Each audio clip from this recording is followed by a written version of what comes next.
तो पूरा दिन प्रोक्रेस्टिनेट करते हुए निकल गया एंड अब पढ़ाई करने बैठना है। पढ़ने तो बैठ गए हो बट पढ़ाई हो ही नहीं पा रही, फोकस बैठ ही नहीं पा रहा। तो इस वीडियो में मैं आपको बताऊंगा द मेथड जो कि आप यूज़ कर सकते हो to sit down to study and easily उस जोन में चले जाओ इवन इफ पूरे दिन पढ़ाई नहीं कर पाए हो।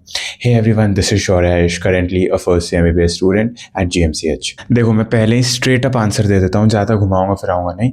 Seat in silence for 7 minutes, that's all that has to be done. बस इतना ही करना है, ना किसी से बात करनी है, ना फोन चलाना है, just sit in silence, just pure silence, कुछ नहीं करना है। इस मेथड की सबसे अच्छी बात यह है कि आप इसको सबसे इजीली इंप्लीमेंट कर सकते हो एंड इससे सबसे ज्यादा इजीली रिजल्ट्स भी दिख जाते हैं। मतलब रिजल्ट्स के लिए कुछ करना भी नहीं पड़ता।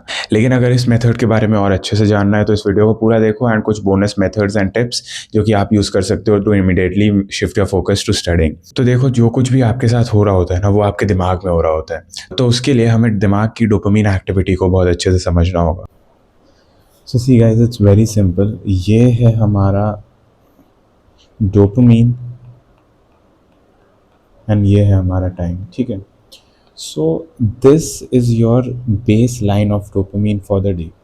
Late us say this is our base line for the dopamine and इसके थोड़ा नीचे एंड इसके थोड़ा ऊपर होता रहता है। सो यहाँ एंड यहाँ इतना हमारा डोपामिन का लेवल है। So this is the range of dopamine, range of dopamine. अब क्या होता है कि as we go through our day हमारा डोपामिन जो है ना धीरे धीरे बढ़ता है। तो समझ लो कि this is a wake up time 7 AM।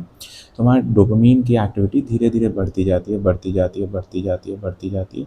It's increasing. बीच में डिप्स भी होते हैं बट फिर धीरे धीरे बढ़ती जाती है। And let's say this is 7 PM in the night. तो ये धीरे धीरे बढ़ के काफ़ी ऊपर चली जाती है, तो ये रेंज से बाहर चली जाती है। एंड ये रेंज से बाहर क्यों गई, इसका the main reason was using scrolling through phone, scrolling videos and all. And जो हमारी डेली एक्टिविटीज़ होती हैं उससे भी डोपामिन रिलीज होता है। तो इफ़ यू डिसाइडेड कि okay, I have scrolled enough for the day and I need to study, तो लेट अस से आपको 8 PM पे, at 8 PM you thought it's enough and you want to study. तो आपका dopamine अब इतना ऊपर जा चुका है ना कि until and unless it returns to that normal value, तब तक आप कुछ काम कर नहीं पाओगे। तो इसीलिए अगर आप यहाँ पे let's say it's 7:53 okay over here somewhere, तो यहाँ पे you just leave everything, you leave any stimulation for the time. तो आपका डोपामिन ना वापस नॉर्मल लेवल पे आ जाता है एंड फिर यहाँ से आपका डोपामिन जब कंटिन्यू करता है तो it remains at the base line. So जो ये वाला पॉइंट है ना, it is decluttering, or you could call it de-stimulating। And आप फोकस यहाँ पे रह सकते हो।